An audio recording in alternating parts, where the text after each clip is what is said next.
Il n'y a pas de montant, mais par contre, le législateur, surtout le législateur pénal, parle de dot excessive. Alors, le législateur parle de dot excessive, mais jamais en termes de montant. Le législateur dit une chose, le législateur pénal dit une chose, que si vous savez que votre fille était mariée et que vous décidez de prendre, ou est mariée, elle est encore mariée, et vous décidez de prendre l'argent de quelqu'un d'autre, qu'elle vous amène, oubliez, vous ne lui avez pas dit, vous n'avez pas restitué la première dot, vous êtes dans l'excès.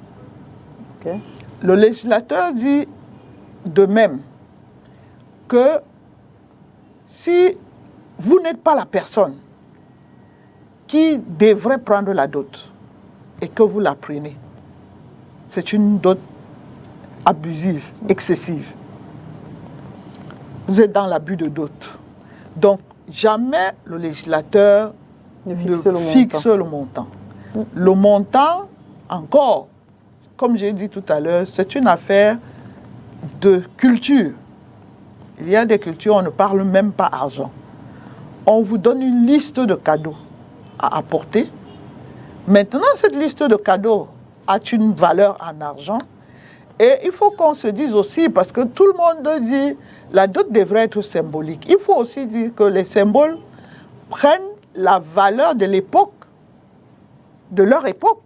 Moi, à l'époque où on me dotait, parce que chez les Bassa, à une époque, on ne pouvait pas prendre une fille sans apporter 100 kilos de morue sèche. Ce qu'on appelle en Douala Mukanjo. On ne pouvait pas le faire. Mais ça coûtait 100 kilos, ça coûtait. Je n'ai pas envie de dire que ça coûtait rien. Mais à l'époque, ça avait la valeur de cette époque. De cette époque. Si on transpose ça aujourd'hui, c'est devenu trop cher. Au point qu'aujourd'hui, même dans la coutume Bassa, on ne le demande plus, on n'en fait plus une exigence. Mais quand quelqu'un a les moyens de le faire, il le fait et on est très content, on estime que le symbole... Il a valorisé sa femme. Voilà, le symbole a été respecté. Donc, le symbole a la valeur de l'époque où on se trouve, la valeur qu'on veut lui donner selon les moyens qu'on a. J'ai connu d'autres où la famille de l'homme a donné le double, voire le triple de ce que la femme avait demandé. Donc, on arrête d'en faire une histoire de montant. Si on est tous d'accord sur le principe, les montants sont discutables. Et les montants varient d'un individu à l'autre, d'une famille à l'autre. Dans certaines coutumes, comme chez les Douala, les listes sont préétablies. Les listes de famille existent. D'une jeune fille à l'autre, c'est la même liste. Quand une jeune fille dit « j'ai un fiancé », on sort cette liste. Mais dans beaucoup d'autres familles, ça n'existe pas.